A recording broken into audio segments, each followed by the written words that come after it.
The mist clung to Death Manor like a shroud, its Gothic spires piercing the bleak November sky of 1924. Inside, the air was thick with dread. Lord Percival Ashford, master of the estate, lay dead in his locked study, a glass of untouched brandy beside him. His face, frozen in agony, suggested poison, yet no bottle, no trace. Hercule Poirot, summoned by a desperate telegram, surveyed the scene with his piercing gray eyes. A single clue gleamed, a gramophone needle, oddly bent. Who could breach a locked room to kill? The manor held its secrets close, but not from Poirot. Chapter 1.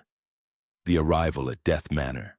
The mist hung low over Death Manor, a Gothic edifice of weathered stone and brooding spires that pierced the sullen November sky of 1924. Its ivy-clad walls seemed to whisper secrets, each tendril curling like a question mark in the damp air. The manor stood isolated in the Yorkshire moors, its silhouette a stark contrast to the rolling fog-draped hills. The wind carried a mournful howl as if the very land grieved the tragedy within. Inside, a death had occurred, sudden, inexplicable, and cloaked in mystery. Lord Percival Ashford, master of the estate, had been found dead in his locked study, his face contorted in agony, a glass of untouched brandy beside him.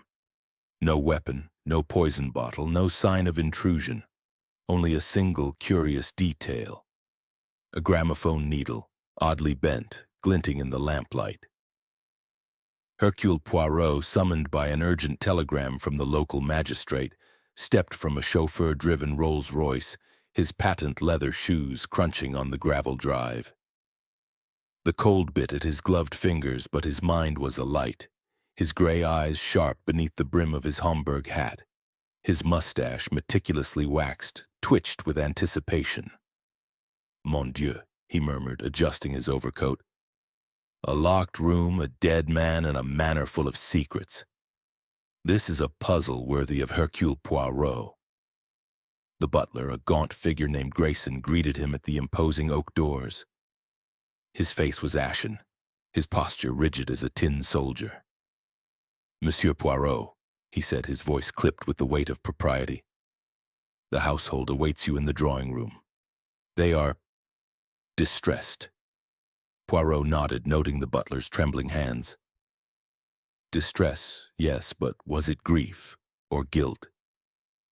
The drawing room was a study in opulence, its walls adorned with tapestries depicting pastoral scenes now faded with age. A fire crackled in the hearth, casting flickering shadows across the faces of the assembled household. Poirot surveyed them with the precision of a watchmaker, each person a cog in the mystery's mechanism. Lady Eleanor Ashford, the widow, sat in a high-backed chair, her black silk dress accentuating her pallor.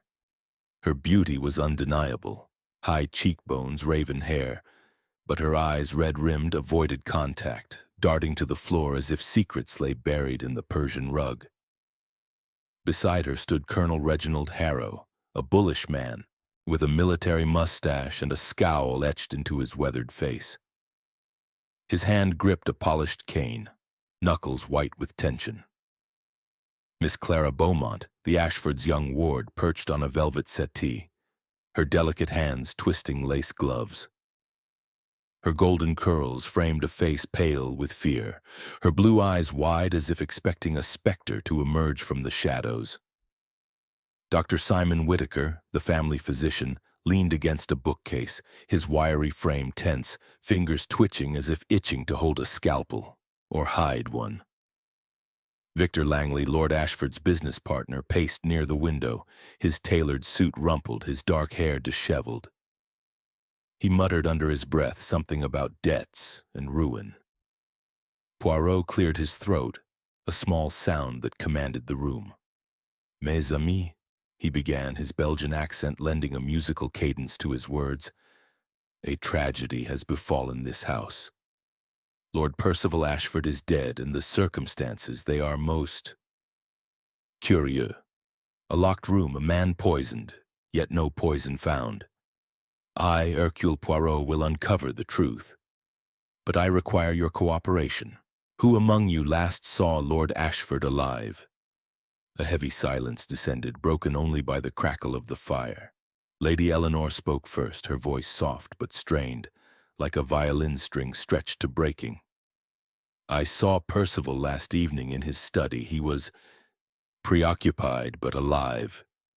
We discussed household matters, nothing more. Her fingers tightened around a handkerchief, betraying her composure.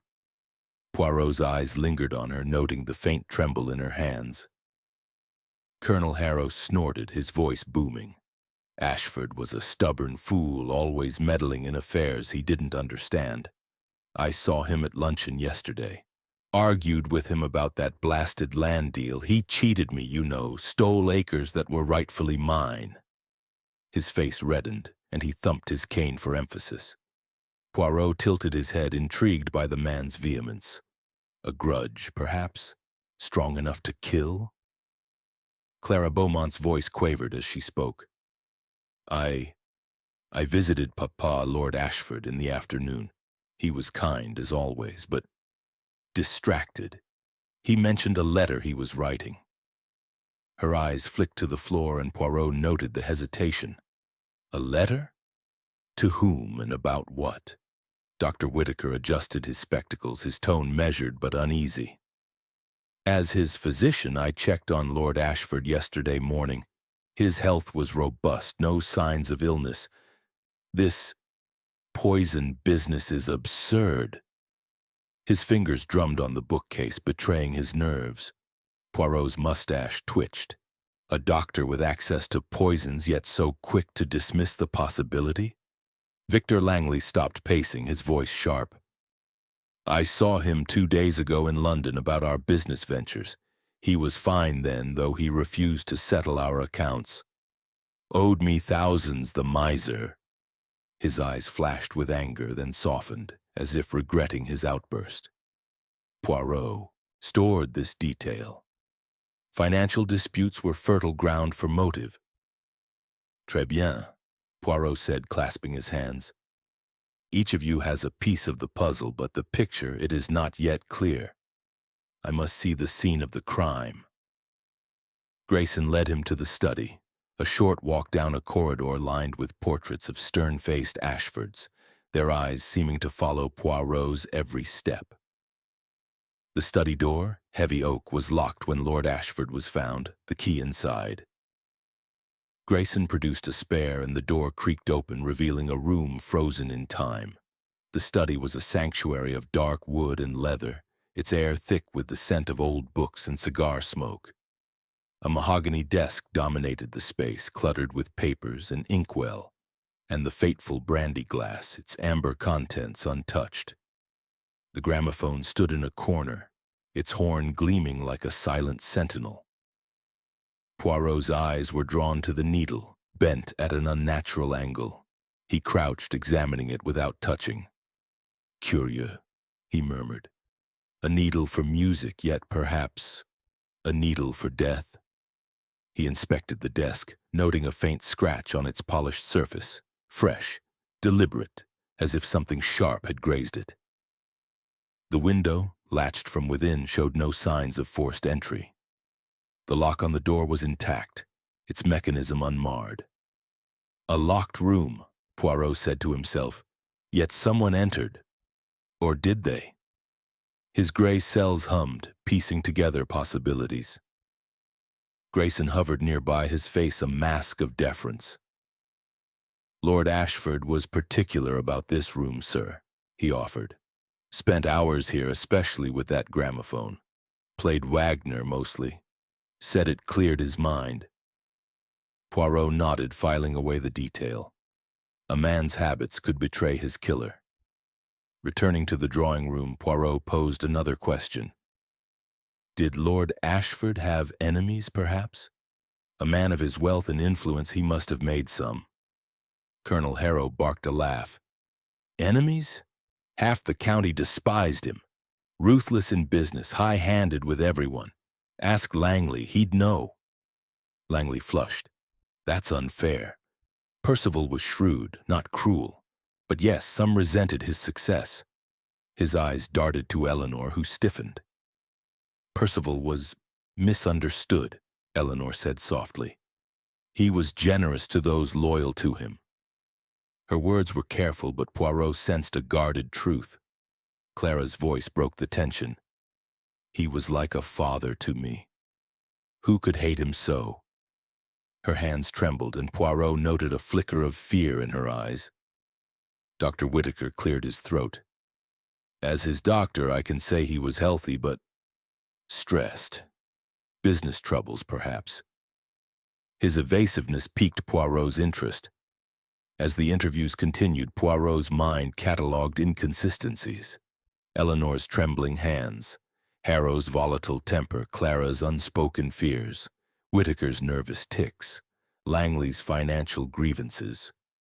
Each was a thread in a tapestry of deceit. He requested the household schedules, alibis, and access to Ashford's papers. The truth, he said, it hides in the details. The fire in the drawing room had died to embers, casting long shadows. Poirot was about to retire when a piercing scream shattered the silence. The household rushed upstairs to find Clara Beaumont collapsed in the hallway, her lace gloves clutched to her chest. In her hand was a letter, its envelope bearing Lord Ashford's distinctive scrawl. Her eyes, wide with terror, met Poirot's. He knew, she whispered before fainting again. Poirot knelt beside her, gently prying the letter from her fingers. The envelope was unsealed, its contents a mystery. The household watched, breathless, as he held it up to the light. What had Lord Ashford written, and why did it strike such fear into Clara's heart? The manor's secrets were beginning to unravel, but danger lurked in their shadows. Chapter 2. The Locked Study. The heavy oak door of Lord Percival Ashford's study creaked open, its hinges protesting like a mourner's wail. Hercule Poirot stood at the threshold, his gray eyes scanning the room with the precision of a jeweler inspecting a flawed gem. The study was a fortress of solitude, its dark wood paneling absorbing the dim light from a single Tiffany lamp. The air was stale, heavy with the ghosts of cigar smoke and secrets. The desk, a monolithic slab of mahogany, bore the untouched brandy glass, its amber contents glinting like an unanswered question. In the corner, the gramophone stood silent, its horn a mute witness to the crime. The bent needle, Poirot's first clue, lay on the turntable, its distortion a puzzle in itself. Lord Ashford had been found here, dead, in a room locked from within, his face twisted in the rictus of poison. No bottle, no syringe, no trace, only that curious needle.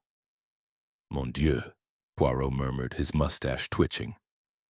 A locked room is a challenge to the little gray cells, but they shall not be defeated. He stepped inside, his patent leather shoes whispering on the Persian rug. The butler, Grayson, hovered behind, his gaunt face a mask of deference tinged with unease. The room has not been touched, Monsieur Poirot, he said, his voice low, as if afraid to disturb the dead. As you requested. Poirot nodded, his gaze sweeping the scene. The window, latched tightly, showed no signs of tampering. Its frame was coated in dust, undisturbed for weeks. The door's lock, a sturdy brass mechanism, was unmarred, the key found inside with Ashford's body. A room sealed as tightly as a tomb, Poirot mused, yet death found its way in. How? He approached the desk, his gloved fingers tracing the faint scratch he had noted earlier. A deliberate mark, perhaps from a tool or a struggle. The brandy glass intrigued him. Why pour a drink and leave it untouched? He sniffed it cautiously. No trace of poison, only the rich aroma of aged spirits. A curia, he said, his accent curling around the word. Lord Ashford was a man of habits, non? What were they, Grayson? The butler shifted, his starched collar seeming to choke him. His lordship spent evenings here, sir, often with the gramophone. Wagner mostly, loud, dramatic pieces. He said they sharpened his mind. He locked the door always, liked his privacy. Poirot's eyes gleamed. A locked door, a nightly ritual. This was fertile ground for murder. He turned to the gramophone, its mahogany case polished to a mirror sheen. The needle, bent at an unnatural angle, seemed to mock him. He examined it without touching, noting its slight discoloration, as if stained by something other than dust. "This needle," he said half to himself, "it is not merely broken, it has a purpose." He pressed the gramophone's lever, and a faint, discordant screech filled the room, the needle scraping uselessly. "Most interesting," he murmured. Could the machine itself be the instrument of death? His gray cells hummed with possibilities. Leaving the study, Poirot requested private interviews with the household, starting with Lady Eleanor Ashford. She met him in the library, a cavernous room of leather-bound tomes and flickering firelight. Her black silk dress rustled as she sat, her hands folded tightly in her lap. "Monsieur Poirot," she began, her voice soft but strained. "I cannot fathom who would do this to Percival. He was difficult, but not a man to inspire murder." Her eyes, dark and luminous, avoided his, fixing on a portrait of her late husband above the mantel, a stern man with a hawkish nose, staring down with cold authority. "Madam," Poirot said gently, "a man of Lord Ashford's wealth and influence, he had enemies, no? Tell me of his life, his entanglements." Eleanor's fingers tightened on her handkerchief. "He was a private man," she said. "Business consumed him, land deals, investments. He argued with Colonel Harrow often about some old boundary dispute, and Victor Langley. They quarreled over money." She hesitated, then added, "But Percival was loved by me, by Clara." Her voice cracked, and Poirot noted the tremor. Grief or guilt. "Madame, you saw him last evening in the study. Was he distressed?" Poirot's tone was probing yet kind, like a surgeon's scalpel seeking truth beneath the skin. "He was preoccupied," she admitted, "writing letters as he often did. He mentioned a decision, something about the estate, but he wouldn't say more." Her eyes flicked to the fire, and Poirot sensed a guarded truth. A decision, perhaps the key to his death. Next, he summoned Colonel Reginald Harrow, whose heavy footsteps echoed like artillery as he entered. The man's military bearing was unmistakable, his mustache bristling with indignation. "Ashford was a cheat," he barked, thumping his cane. "Stole land from my family years ago and never made it right. We argued at luncheon. Heated, yes, but I didn't kill him." His face reddened, veins bulging at his temples. Poirot tilted his head, studying the cane's polished handle. Could it conceal a weapon? "Colonel," he said, "you were in the village last night, no? At the pub, perhaps?" Harrow blinked, caught off guard. "Yes, drowning my sorrows. Ask anyone there. I was 3 sheets to the wind by 10. Poirot made a mental note to verify this alibi. A man so quick to anger was a suspect worth watching. A red herring emerged when Poirot questioned Dr. Simon Whittaker in the conservatory, its glass walls steaming in the cold. Whittaker, wiry and bespectacled, fidgeted as he spoke. "As his physician, I saw Lord Ashford daily," he said, his voice clipped. "He was healthy, no signs of heart trouble or weakness. Poison? Preposterous." Yet when Poirot asked to inspect his medical bag, Whittaker hesitated, then produced it reluctantly.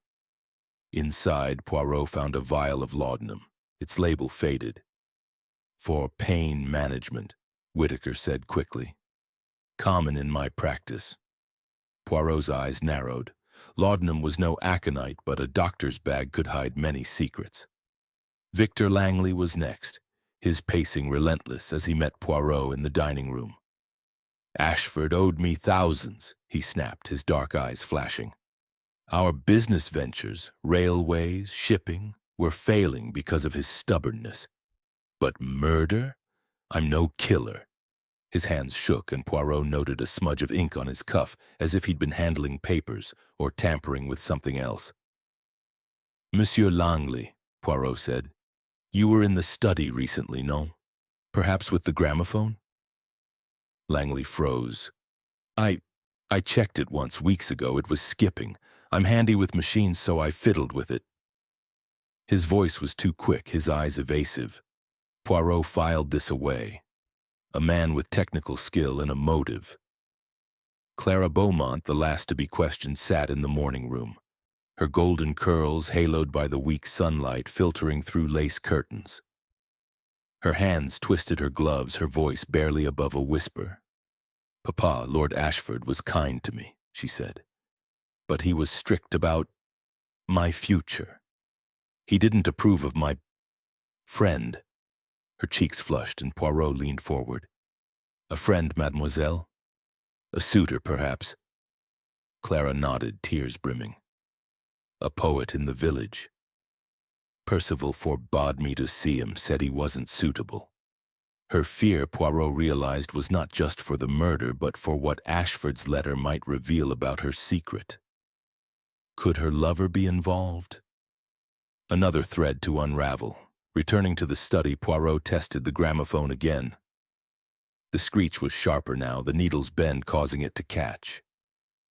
He sniffed the turntable, detecting a faint chemical odor. Not wax or oil, but something acrid, unnatural. "Poison, perhaps," he murmured. He requested a chemist from the village to analyze the needle, suspecting it held the key to the murder's method. As he examined the desk again, he found a second clue. A single glove monogrammed VL tucked behind a stack of ledgers. Victor Langley's, or a clever plant? The day waned, the manor's shadows lengthening. Poirot was about to retire when a creak in the corridor startled him.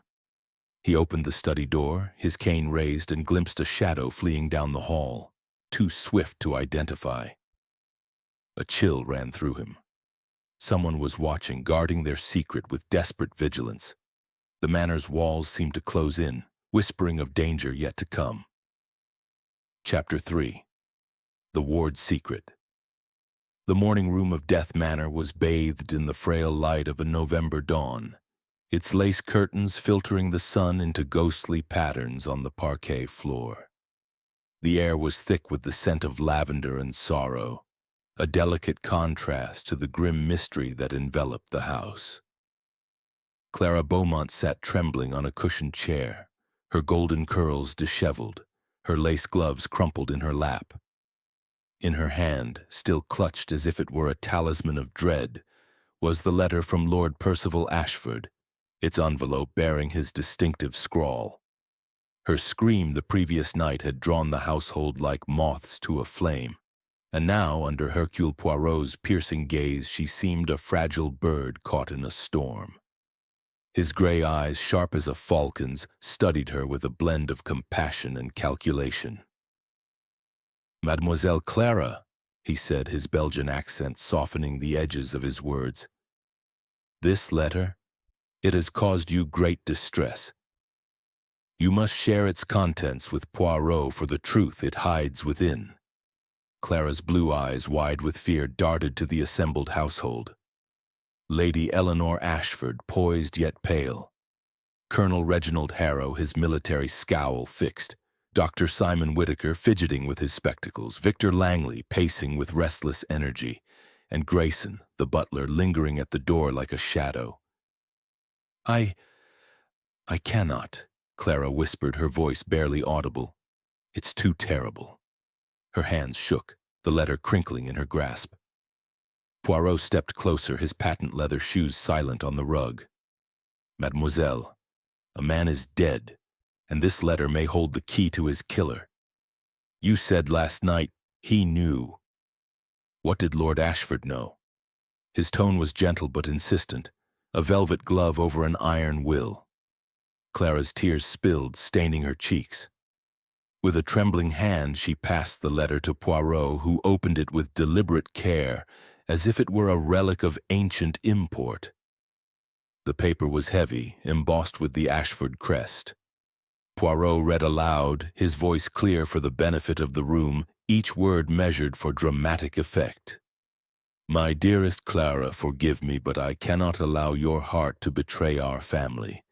Your attachment to that poet is folly, and I will not permit it to ruin you. I have taken steps to ensure your future steps. You may not understand, but must obey. The letter ended abruptly, unsigned, as if Ashford had been interrupted, or worse. A collective gasp rippled through the room. Clara sobbed, covering her face. He meant to disinherit me, she choked out. Because of James. My poet James Hartley, Percival forbade our love, said he was beneath me. Poirot's mustache twitched, his mind cataloging this revelation. A forbidden romance, a motive perhaps for Clara or her lover.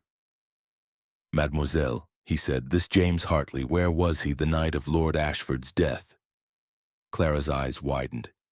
In the village at his cottage. He couldn't. Her voice broke, but Poirot noted the desperation. He would verify this alibi, for love, he knew, could drive even the gentlest soul to dark deeds. Turning to the household, Poirot's gaze swept over them like a searchlight. This letter suggests Lord Ashford was a man of strong will, non? Who else felt its weight? Lady Eleanor stiffened, her black silk dress rustling.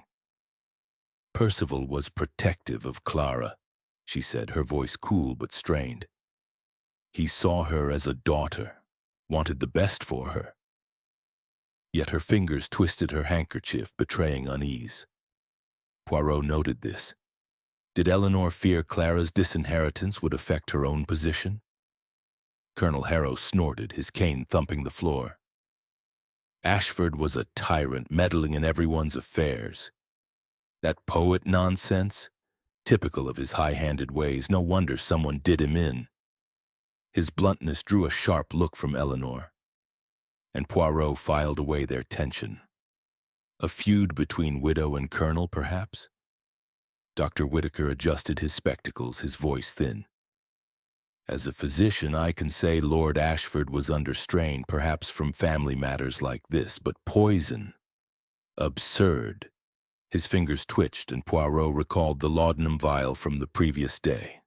A red herring, or a clue to deeper involvement? Victor Langley ceased pacing, his dark eyes flashing. Ashford's decisions cost people dearly, me included. His refusal to settle our debts nearly ruined me. But I didn't kill him. His vehemence rang hollow, and Poirot remembered the monogrammed glove in the study. Langley's? Or a plant to mislead? Returning to the study, Poirot resumed his examination with meticulous care. The locked door, unforced, remained a puzzle. The window latched, offered no entry. The gramophone, its bent needle still a silent taunt, drew his focus. He sniffed the turntable again, the faint chemical odor stronger now, acrid and unnatural. Poison, sans doute, he murmured. But delivered how? He requested the needle be sent to a chemist in Leeds, suspecting it held the secret to Ashford's death. The scratch on the desk, fresh and deliberate, suggested a tool, perhaps the needle itself, or something used to tamper with it. Grayson, ever present, offered another detail. His lordship was particular about his gramophone, sir. Played it every night, adjusting the needle himself, said it had to be perfect. Poirot's eyes gleamed. A nightly ritual, a precise mechanism. Could the gramophone be the murder weapon? He tested it again, the screech grating his nerves. The needle caught, as if designed to falter. Most ingenious, he said, his gray cells whirring. Seeking further insight, Poirot questioned Langley in the billiard room, its green baize table a stark contrast to the man's agitation. You repaired the gramophone, Monsieur Langley? Poirot asked, his tone deceptively mild. Langley nodded, his hands fidgeting. Weeks ago it was skipping. I'm good with machines, fixed it in 10 minutes. His eyes darted away and Poirot pressed. And the needle? Did you handle it? Langley hesitated. I replaced it, yes, but it was fine when I left it. His defensiveness was a thread Poirot would tug later. A new clue emerged when Poirot revisited Clara in the garden where she stood among frost-tipped roses, her breath visible in the cold. "Mademoiselle," he said, "this poet James Hartley, did he ever visit the manor?" Clara flushed. "Once, a week ago. Percival caught us talking in the library. He was furious, sent James away." Her voice trembled, and Poirot sensed a hidden truth. Had Hartley returned, driven by rejection? He dispatched a telegram to the village constable to locate the poet. As noon approached, Poirot interviewed Dr. Whitaker again, this time in the conservatory, its glass walls steaming in the chill. "You treated Lord Ashford's stress," Poirot said. "But did you supply anything unusual? A tonic, perhaps?" Whitaker bristled. "Nothing but standard remedies. Laudanum, yes, but no poisons." His agitation was palpable, and Poirot noted a pharmacy receipt in his pocket, dated days before the murder. "For laudanum only?" Poirot asked, his eyes narrowing. Whitaker nodded too quickly, and Poirot marked him for closer scrutiny. A red herring surfaced when Grayson, dusting the study, mentioned seeing Colonel Harrow near the study window the night of the murder. "Looked angry, sir," Grayson said, his voice low. "Pacing in the garden, muttering." Poirot confronted Harrow in the drawing room, where the fire crackled ominously. "You were outside the study, Colonel?" Harrow's face reddened. "Nonsense. I was at the pub, as I told you. Ask the barkeep." His alibi, Poirot knew, needed verification, for anger like Harrow's could ignite deadly intent. The manor's atmosphere grew heavier as dusk fell, the moors outside cloaked in mist.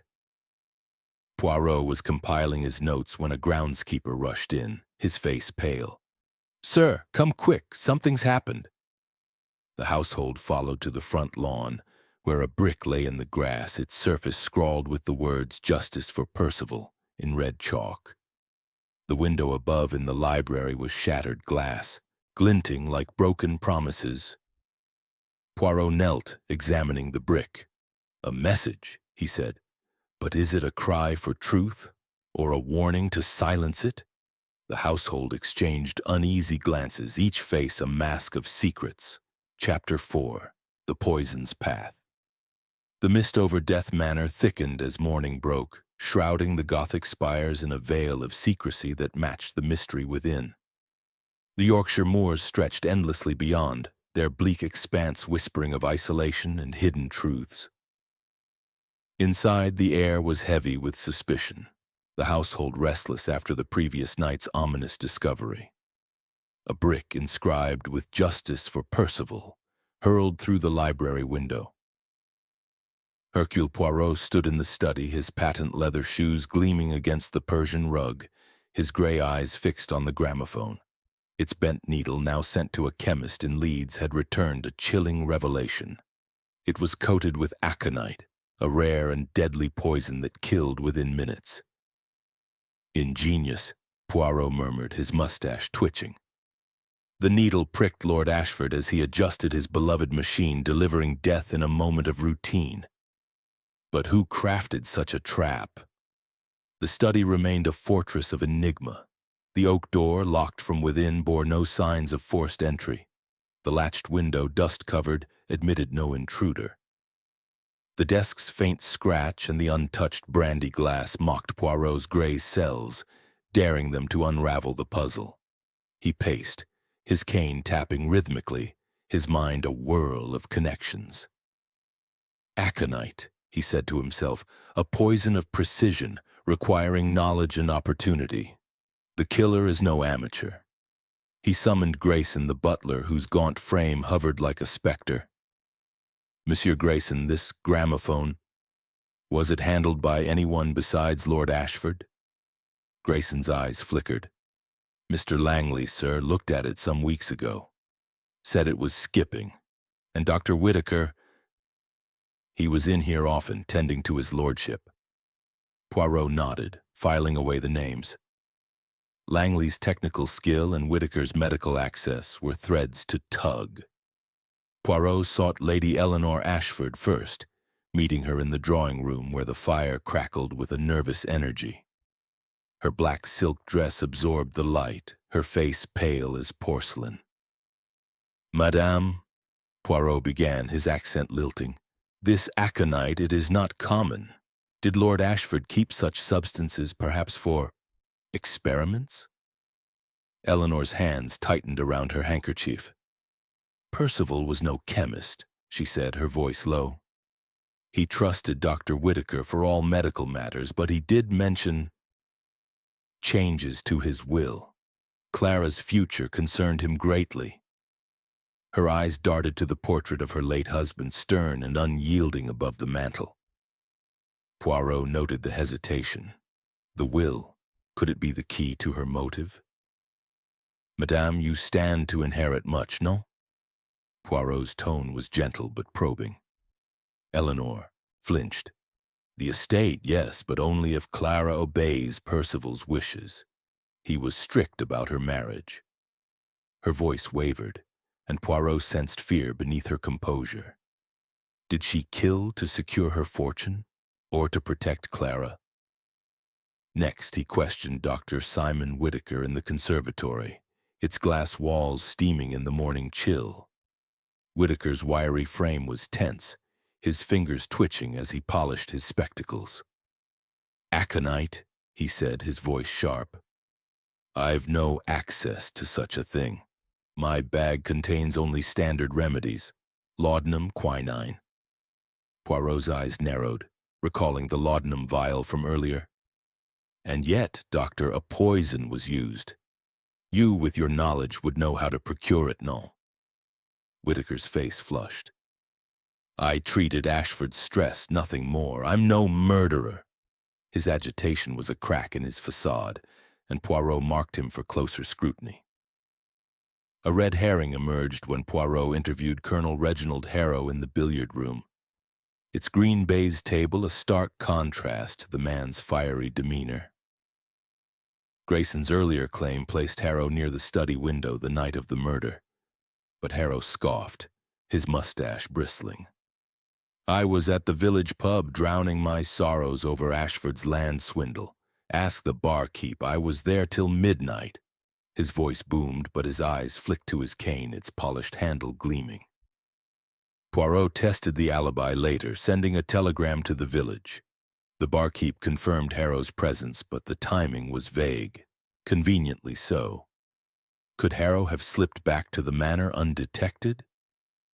Victor Langley was next, his pacing relentless in the dining room where crystal chandeliers cast fractured light. "Monsieur Langley," Poirot said, "you repaired the gramophone. Did you touch the needle?" Langley's dark eyes flashed. "I told you I fixed it weeks ago. The needle was fine then." His hands shook and Poirot recalled the monogrammed glove found in the study. "And this glove, with your initials. How did it come to be in the study?" Langley paled. I lost it ages ago. Someone must have taken it." His defensiveness rang hollow, and Poirot wondered, a thief or a killer covering their tracks? Returning to the study, Poirot examined the gramophone again, its chemical odor stronger now, a bitter tang that lingered in the air. He traced the scratch on the desk, noting its alignment with the gramophone's base. A tool, perhaps, he mused, used to rig the needle. He found a new clue, a tiny screw loose beneath the turntable, not part of the original mechanism. Someone with mechanical skill had tampered with it, Langley perhaps, or another with access. Clara Beaumont, still shaken, met Poirot in the garden where frost clung to the roses like tears. "Mademoiselle," he said, "this letter from Lord Ashford, it threatened your future with your poet, no?" Clara nodded, her curls trembling. "James was furious when Percival sent him away. But he's gentle, not a killer." Her eyes pleaded, but Poirot's telegram to the village constable had returned troubling news. James Hartley was seen near the manor a day before the murder, arguing with Ashford. Could love have turned to vengeance? As evening fell, the manor's shadows deepened, the mist pressing against the windows like an uninvited guest. Poirot was compiling his notes when a cry echoed from the library. He rushed to find the room in chaos, books strewn, papers smoldering in the grate. A fire had erupted, its flames licking at Ashford's financial records. Grayson and the maids doused it, but crucial documents, ledgers detailing Langley's debts and Eleanor's inheritance, were ash. Arson, Poirot declared, sniffing the acrid residue of kerosene. Someone seeks to bury the truth. The household gathered, faces pale in the firelight. Eleanor clutched her shawl, her eyes wide. Harrow gripped his cane, muttering about vandals. Whitaker's hands shook, his spectacles fogging. Langley stared at the ashes, his jaw tight. Clara, silent, clutched her gloves, her fear palpable. Poirot's gray cells churned. The fire was no accident, it targeted evidence. But whose secret did it protect? Chapter 5. Shadows of Motive. The acrid scent of smoke lingered in Death Manor's library, where charred remnants of Lord Percival Ashford's financial records lay scattered like fallen leaves. The fire, doused by Grayson and the maids, had left blackened scars on the oak shelves, a stark reminder of someone's desperate bid to conceal the truth. Hercule Poirot stood amid the wreckage, his patent leather shoes crunching on ash, his gray eyes scanning the room with the precision of a hawk. The mist outside pressed against the shattered library window, where the brick inscribed with "Justice for Percival" had landed the previous night. Arson, Poirot murmured, his mustache twitching. And a message. Someone fears the little gray cells of Poirot. The kerosene residue confirmed his suspicion.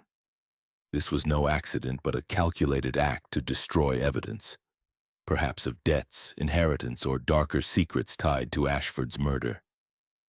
The study, where Ashford met his end, remained Poirot's focus.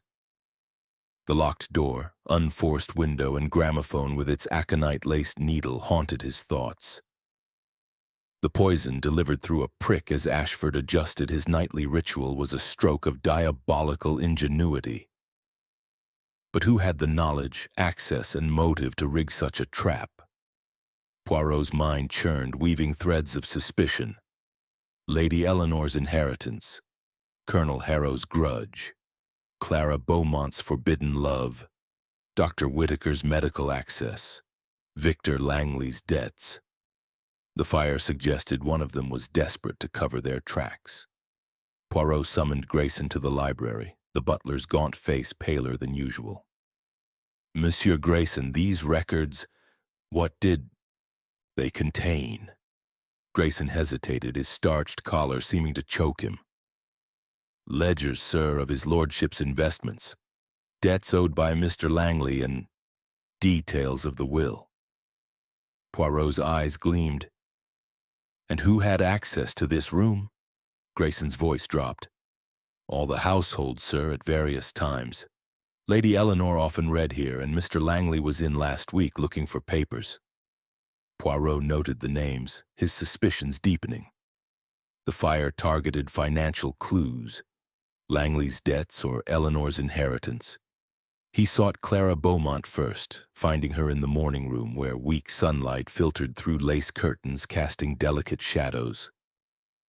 Her golden curls were pinned tightly, but her blue eyes were red-rimmed, her lace gloves twisted in her lap. "Mademoiselle Clara," Poirot said, his accent softening his probing tone. "This fire, it destroys evidence that might point to Lord Ashford's killer. You mentioned overhearing him argue with Dr. Whitaker. What was said?" Clara's hands trembled. "It was about experiments, something dangerous. Papa, Lord Ashford, sounded angry, said Whitaker was reckless." Her voice quavered, and Poirot leaned forward. "Experiments, mademoiselle. Chemical, perhaps." Clara shook her head. "I don't know. I fled before they saw me." Her fear was palpable, but was it for Whitaker? Or herself? Poirot's next interview was with Dr. Simon Whitaker in the conservatory, where the glass walls steamed in the morning chill. Whitaker's wiry frame was tense, his fingers fidgeting with his spectacles. "Experiments?" he scoffed, his voice thin. "Ashford was paranoid, always meddling. We discussed a new tonic for his nerves, nothing more." Poirot's eyes narrowed, recalling the pharmacy receipt for aconite in Whitaker's coat. "And this tonic, doctor, it contained no poison?" Whitaker's face flushed. "Of course not. I'm a physician, not a poisoner." His agitation was a crack in his armor, and Poirot pressed. "Yet aconite was found on the gramophone needle. You, with your knowledge, could procure such a thing, no?" Whitaker stammered, I had no reason to harm him," but his trembling hands betrayed him. A red herring surfaced when Poirot questioned Colonel Reginald Harrow in the billiard room, its green baize table a stark contrast to the man's fiery temper. "You were seen near the study window, Colonel," Poirot said, citing Grayson's earlier claim. Harrow's mustache bristled. "Poppycock, I was at the pub, as I told you. Ashford cheated me out of land, yes, but I'm no skulking arsonist." His cane thumped the floor, and Poirot noted its polished handle, wondering again if it concealed a blade. The pub alibi, verified but vague, left room for doubt. Could Harrow have returned to the manor to set the fire? Victor Langley, pacing in the dining room, was next. The chandelier's crystal prisms cast fractured light on his rumpled suit. "Monsieur Langley," Poirot said, "the burned ledgers detailed your debts to Lord Ashford. Did you set the fire to hide them?" Langley's dark eyes flashed. "I'm no arsonist. Yes, Ashford owed me thousands, but I didn't kill him or burn his papers." His voice rose, and Poirot recalled the monogrammed glove in the study. "And your glove, found near the gramophone?" Langley paled. "I told you it was lost. Someone's framing me." His desperation was a thread Poirot would tug later. Lady Eleanor Ashford met Poirot in the drawing room, where the fire crackled with uneasy warmth. Her black silk dress rustled as she sat, her composure a fragile veneer. "Madame," Poirot said, "the will. It favored you, but only if Clara obeyed her guardian's wishes. Did you fear its change?" Eleanor's eyes flickered. "Percival was protective. He wanted Clara to marry well, not some penniless poet. But I loved him, Monsieur Poirot. I had no reason to harm him." Her voice wavered, and Poirot noted her glance toward Whitaker, who lingered nearby. An alliance, perhaps. Returning to the study, Poirot re-examined the gramophone, its chemical odor now a haunting clue. The loose screw he'd found suggested tampering, but by whom? He dismantled the turntable, revealing a hidden compartment beneath, empty save for a trace of powdery residue, aconite perhaps. "Mon Dieu," he murmured, "a murder machine crafted with care." The mechanism required precision, pointing to someone with technical skill, Langley with his mechanical aptitude, or Whitaker with his medical precision. A new clue emerged when a maid tidying Clara's room rushed to Poirot with a startling find, a vial of aconite hidden in a jewelry box. "It ain't Miss Clara's, sir," the maid insisted. "I know her things." Poirot examined the vial, its label pristine, no fingerprints. "Planted, perhaps," he said, his gray cells whirring. Clara, summoned, gasped at the sight. "That's not mine. Someone's trying to blame me." Her tears were genuine, but Poirot wondered, was she a victim of a frame or a cunning actress? He questioned Clara further in the garden, where frost clung to the roses. "Mademoiselle, this vial, do you suspect anyone?" Clara shook her head, her curls trembling. "I don't know. Maybe Dr. Whitaker? He was always with Papa, mixing tonics."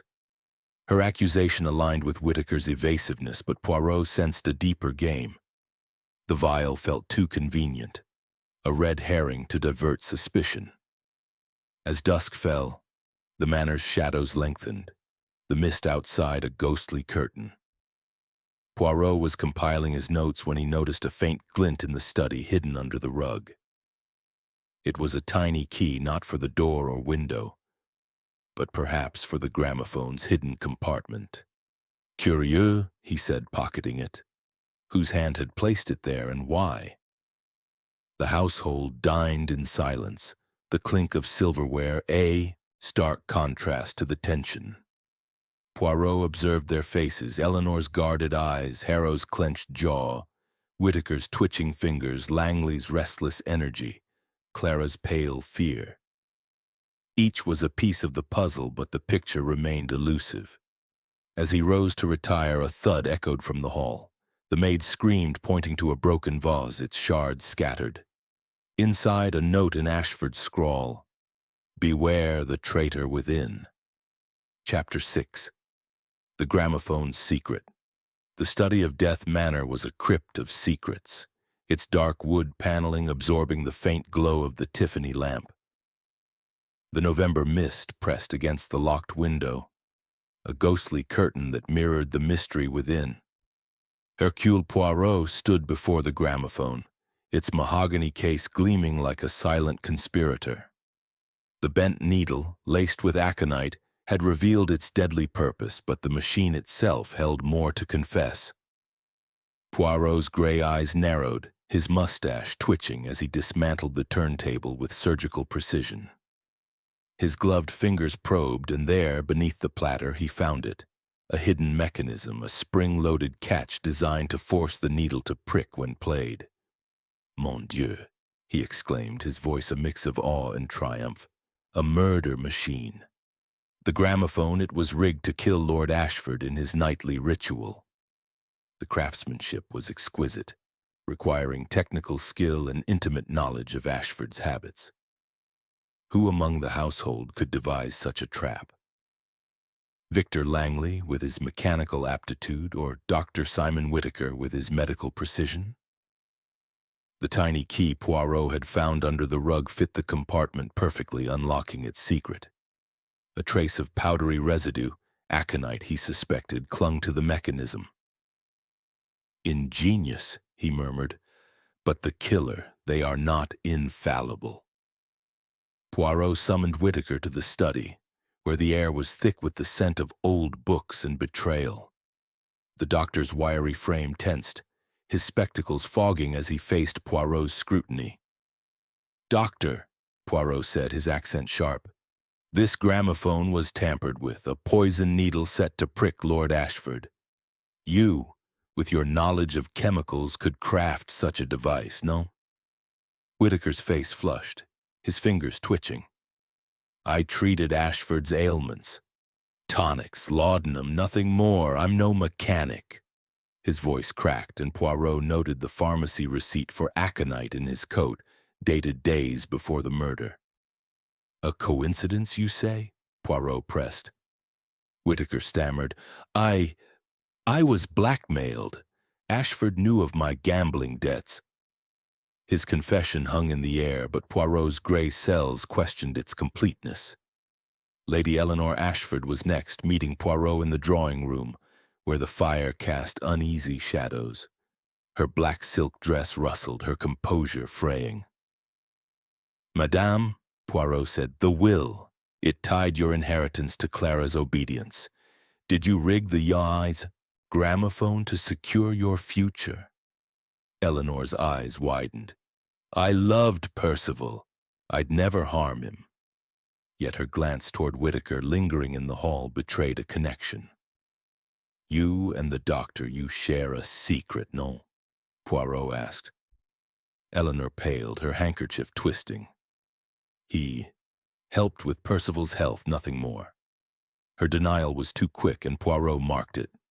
A red herring emerged when a servant, polishing the silver, reported seeing Langley tinkering with the gramophone a week prior. Poirot confronted him in the billiard room, where the green baize table gleamed under candlelight. "Monsieur Langley," Poirot said, "you repaired the gramophone, oui?" Did you set its deadly trap? Langley's dark eyes flashed. I fixed it, yes, but I didn't rig it. Someone used my tools. His hand shook, and Poirot recalled the monogrammed glove in the study. Too convenient, perhaps a plant. Langley's debts to Ashford gave him motive, but his panic suggested fear, not guilt. Clara Beaumont, pale and trembling, met Poirot in the garden where frost glistened on the roses. "Mademoiselle," he said, "your poet, James Hartley, was he skilled with machines?" Clara shook her head, her curls trembling. "He's a writer, not a craftsman. He couldn't—" Her voice faltered, and Poirot's telegram to the village constable confirmed Hartley's alibi. He was in London the night of the murder. Another thread unraveled, but Clara's fear lingered. Did she know more? The manor's shadows deepened as midnight approached, the moors outside silent save for the mournful wind. Poirot was re-examining the gramophone when a gunshot shattered the stillness. He rushed to the lawn where the household gathered around the groundskeeper, blood seeping from his shoulder. "I saw the truth," he whispered, his eyes wild before collapsing. Poirot's heart raced. The groundskeeper had seen something or someone near the study the night of the murder. Chapter 7. The Wounded Witness. The night air over Death Manor was sharp with the tang of frost and gunpowder, the Yorkshire moors cloaked in a mist that swallowed sound. On the lawn, lit by flickering lanterns, the groundskeeper lay wounded, blood seeping from his shoulder onto the grass. His whispered words, "I saw the truth," hung in the air like a specter as Dr. Simon Whittaker knelt beside him, applying pressure to the wound. Hercule Poirot, his gray eyes piercing the darkness, surveyed the scene. The gunshot had shattered the manor's uneasy calm, signaling a killer desperate to silence a witness. "Mon Dieu," Poirot murmured, his mustache twitching. "The truth is a dangerous thing in this house." The groundskeeper, a weathered man named Tompkins, was carried to the servants' quarters where Whittaker stabilized him. Poirot followed, his patent leather shoes clicking on the stone floor. Tompkins, pale but conscious, rasped, "I saw Whittaker near the study night of the murder." His eyes fluttered, pain overtaking him. Poirot's mind raced. Whittaker, with his aconite receipt and nervous demeanor, was already a suspect. But was this accusation truth or deflection? Confronting Whittaker in the conservatory, where moonlight glinted off steamed glass, Poirot pressed, "Doctor, you were seen outside the study the night Lord Ashford died. You claimed to be in your room. Explain." Whittaker's spectacles fogged, his fingers twitching. I stepped out for air, that's all. I didn't go near the study." His voice cracked, and Poirot noted the absence of an alibi witness. "And yet," Poirot said, "aconite was found and you have the knowledge to use it." Whittaker's face flushed. "I'm innocent, I swear." His panic was palpable, but Poirot withheld judgment. Fear could mask guilt or innocence. Returning to the study, Poirot re-examined the scene of Ashford's death. The locked door, unforced window, and gramophone with its poisoned needle remained a puzzle. The hidden spring-loaded mechanism discovered earlier confirmed the killer's ingenuity. Poirot lifted the rug, retrieving the tiny key that fit the gramophone's compartment. A new clue emerged. A faint footprint barely visible in the dust, too small for a man's boot. He compared it to a shoe from Lady Eleanor's wardrobe, brought by a maid. A match. "Madame Eleanor was here," he murmured. "But when and why?" He questioned Eleanor in the drawing room where the fire cast long shadows. Her black silk dress rustled, her composure fraying. "Madame," Poirot said, "your footprint places you in the study. You said you saw Lord Ashford alive that evening. Is there more?" Eleanor's eyes widened.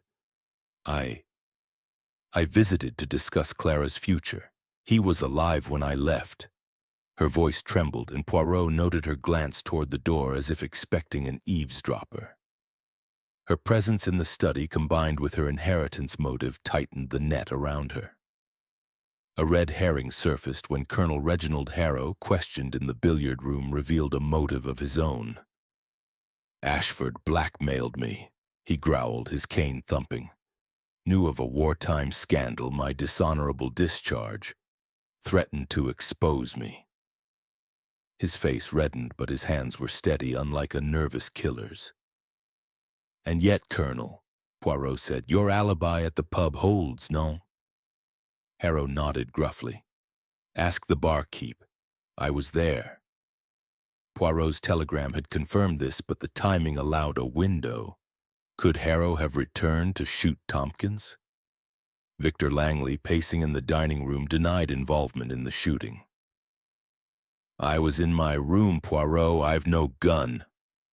His agitation over his debts to Ashford and the monogrammed glove in the study kept him suspect, but the footprint cleared him, for now. Clara Beaumont, trembling in the garden, swore she heard nothing, her fear for her poet-lover clouding her thoughts. "James is in London," she insisted, and Poirot's constable confirmed it. Another thread unraveled. The vial of aconite found in Clara's room, wiped clean of fingerprints, nagged at Poirot. "Planted," he mused, "to divert suspicion." But by whom? The note from Ashford, "Beware the traitor within," suggested he suspected betrayal. Was Tompkins' shooting tied to that warning? As midnight loomed, Poirot returned to the study, the gramophone's silent menace drawing him. He tested the needle again, its screech echoing.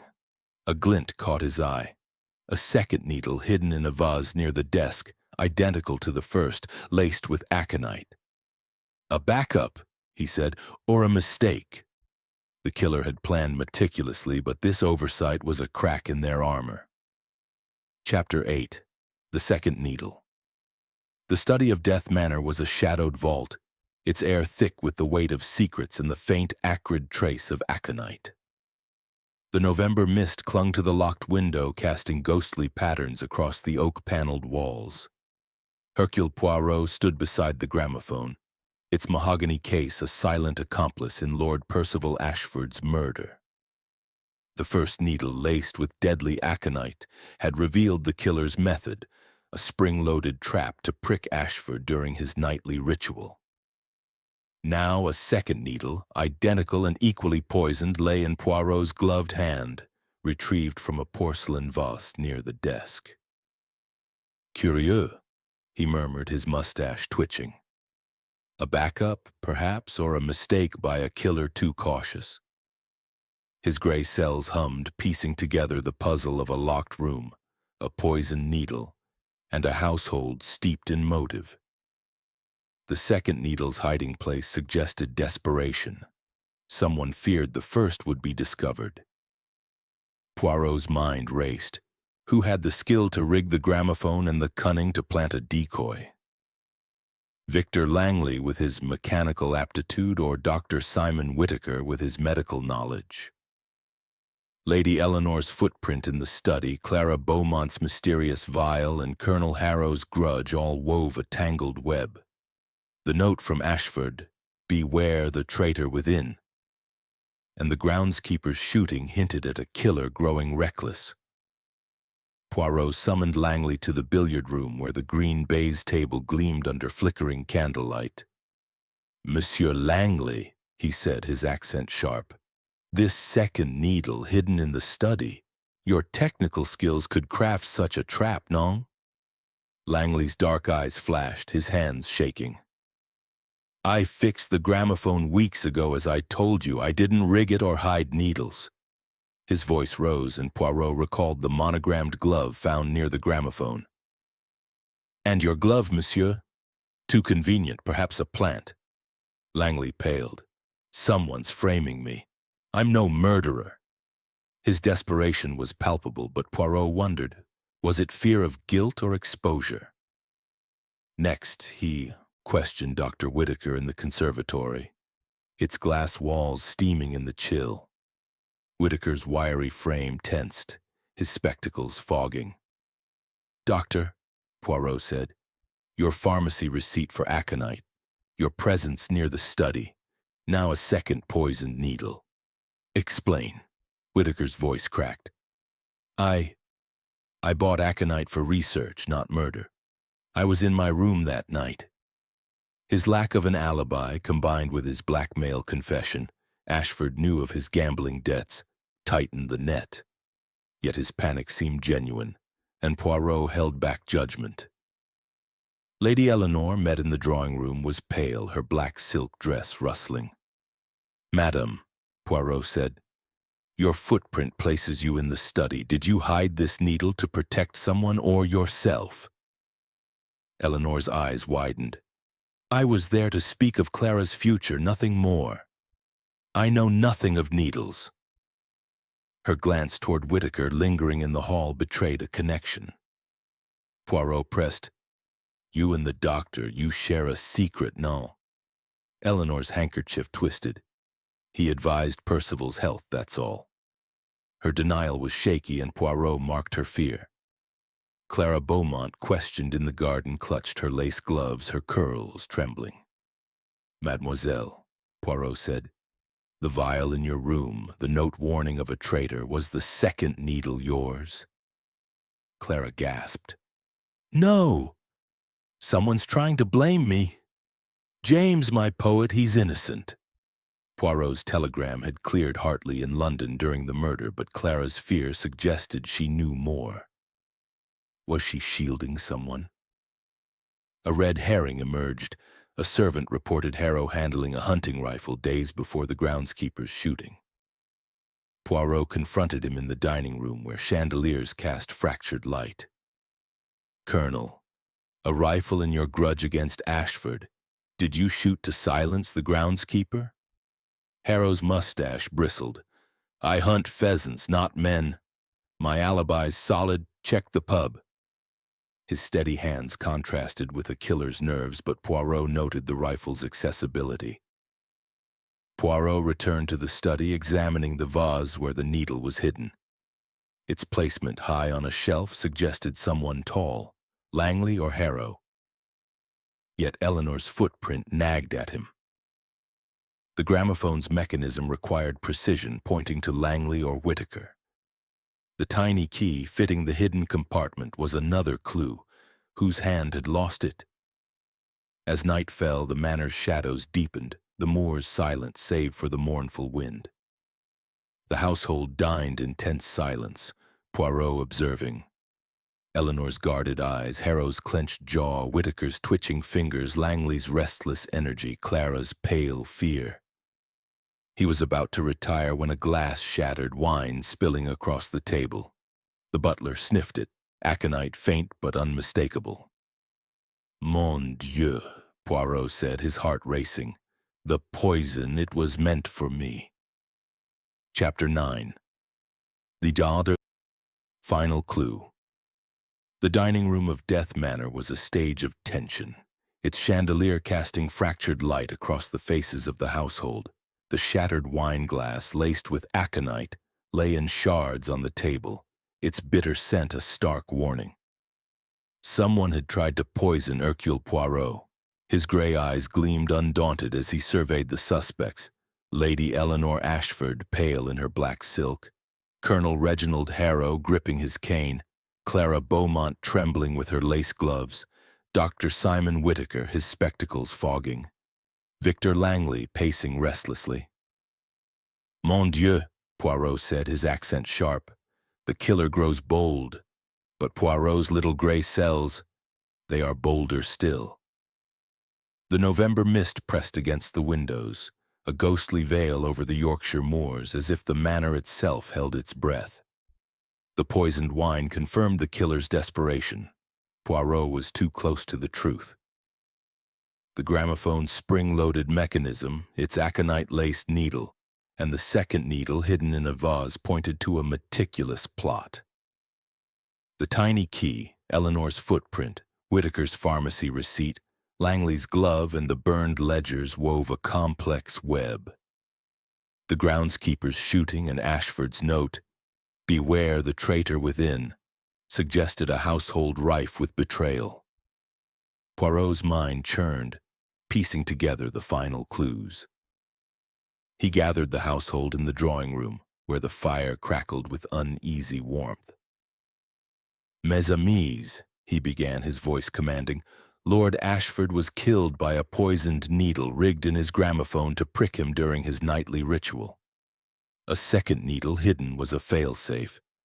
But who had the skill, the access, and the motive?" Eyes darted, hands twitched, and Poirot's gaze swept over them like a searchlight. He turned to Clara first, her curls trembling. "Mademoiselle, the vial in your room, was it planted to frame you?" Clara nodded, tears brimming. "I swear it's not mine. James, my poet, was in London. You confirmed it." Poirot's telegram had indeed cleared Hartley in the city with an airtight alibi. A red herring dispelled, but Clara's fear hinted at deeper knowledge. "You overheard Ashford and Whittaker argue," Poirot said. "Was it about poison?" Clara shook her head. "Only experiments. Something dangerous." Her voice faltered, and Poirot marked her as a witness, not a killer. Colonel Harrow, questioned next, scoffed in his military growl. "I've no skill with machines or poisons. Ashford's blackmail was reason enough to hate him, but I was at the pub." His alibi held, though its timing allowed a slim window. His steady hands, unlike a nervous killer's, eased Poirot's suspicion, but the rifle in his room kept him in play. Victor Langley's agitation filled the room. "Monsieur Langley," Poirot said, "your glove, your skills with machines, did you rig the gramophone?" Langley's eyes flashed. "I fixed it, not rigged it. Someone used my tools." The second needle's hiding place, high on a shelf, suited Langley's height, but the glove felt too obvious. A possible frame. His debts to Ashford were motive, yet his panic seemed genuine. Dr. Whittaker, sweating despite the chill, faced Poirot's scrutiny. "Doctor, your aconite receipt, your presence near the study, your blackmail by Ashford. Too many coincidences, non." Whittaker's voice cracked. I bought aconite for research, not murder.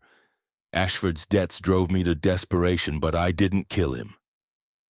His lack of an alibi and nervous tics tightened the net, but Poirot sensed a puppet, not a mastermind.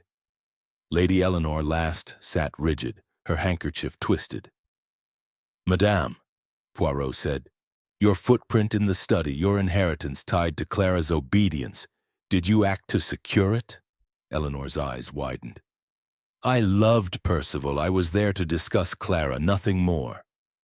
Yet her glance toward Whittaker betrayed a link. Poirot's gray cell's word. Eleanor lacked technical skill, but could she have manipulated another? A final clue emerged when Poirot re-examined the study. The tiny key fitting the gramophone's compartment bore a faint scratch, as if dropped in haste. The second needle's vase high on a shelf suggested a tall culprit, or a ladder accessible to all. The burned ledgers, the groundskeeper's shooting, the poisoned wine, all pointed to a killer cornered. Poirot's telegram to Ashford's lawyer confirmed a crucial detail. The will, set to change, would have cut Eleanor's inheritance if Clara disobeyed. "The motive, it is clear," he murmured. He gathered the household again, his voice rising. The gramophone was a death trap, its needle poisoned with aconite. The second needle, hidden, was a precaution. Eleanor's footprint, Whittaker's aconite, Langley's glove, all pieces of the puzzle. But one of you is the traitor Ashford feared. A tense pause filled the room, eyes locked on Poirot. "Madame Eleanor," he said, his gaze piercing, "it was you." Chapter 10. The Truth Unveiled. The drawing room of Death Manor was a crucible of tension, its fire casting flickering shadows across the faces of the assembled household. The November mist clung to the windows, a ghostly shroud over the Yorkshire moors, as if the manor itself awaited the truth. Hercule Poirot stood at the center, his gray eyes gleaming, his mustache perfectly waxed despite the late hour. The accusation hung in the air like a thunderclap. "Madam Eleanor," he had said, pointing to Lady Eleanor Ashford, whose black silk dress seemed to absorb the light. Gasps echoed, eyes widened, and a heavy silence followed. "Mon Dieu," Poirot continued, his Belgian accent sharp. "The little gray cells, they have unraveled the web of deceit. It was you who killed Lord Percival Ashford." Eleanor's composure shattered, her handkerchief falling to the floor. "Impossible," she cried, her voice breaking. "I loved Percival." The household, Colonel Reginald Harrow gripping his cane, Clara Beaumont clutching her lace gloves, Dr. Simon Whittaker, spectacles fogging, Victor Langley, frozen mid-pace, stared in disbelief. Poirot raised a hand, his voice commanding. "Mes amis, listen, and the truth shall be clear." He paced, his patent leather shoes silent on the Persian rug. "Lord Ashford died in his locked study, poisoned by aconite delivered through a gramophone needle, rigged to prick him during his nightly ritual. A second needle hidden in a vase was a failsafe. The tiny key, the footprint, the burned ledgers, the poisoned wine, all pointed to a killer desperate to hide their crime." He turned to Eleanor. "Madame, your footprint placed you in the study. The will, set to change, threatened your inheritance if Clara married her poet. You had motive." Eleanor shook her head, tears streaming. "I was there to talk, not to kill." Poirot's eyes narrowed. "Non, madame. You learned of the will's change from Ashford's lawyer. You enlisted Dr. Whittaker, whose gambling debts Ashford held over him, to procure aconite." Whittaker gasped, his face ashen. "You used Langley's tools," Poirot continued, "rig the gramophone, planting his glove to mislead. The second needle was your precaution, hidden in haste, the key dropped in panic." Poirot produced the lawyer's letter, confirming the will's imminent change. "You stood to lose everything, madame. You acted with precision, using Whittaker's knowledge and Langley's tools, but your footprint betrayed you." He turned to Whittaker.